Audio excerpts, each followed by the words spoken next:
Sönmüş ümidler, tükenmiş ağıl. Ruhum parçaladı kışkırık davul. Yazılmamış sözler nifretle dolu.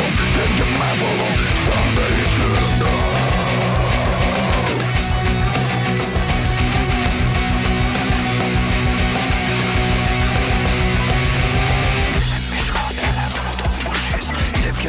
Sevgideki meybez soyuk geceler benim çaresiz.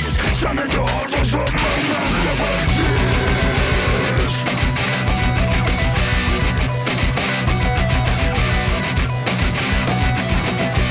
Yanır ürey, kirle dolur bak. Sevginin zirvesi batır yavaş yavaş.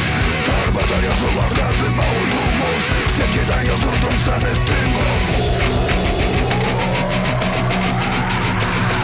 Yanır ürey, kirle dolur bak. Sevginin zirvesi batır yavaş yavaş. Tarbeder yazılar kalbime uyumuş.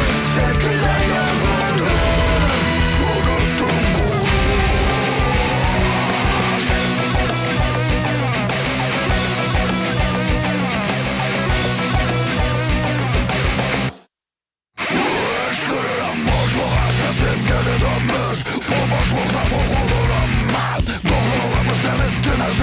Biraz sağda lütfen ben.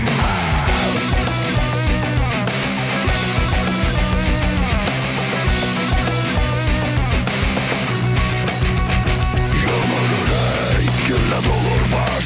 Sevginin zirvesi batır yavaş yavaş. Darbeder yazılar kalbime uyumuş. Sevgiden yazıldım sen ettin korkmuş.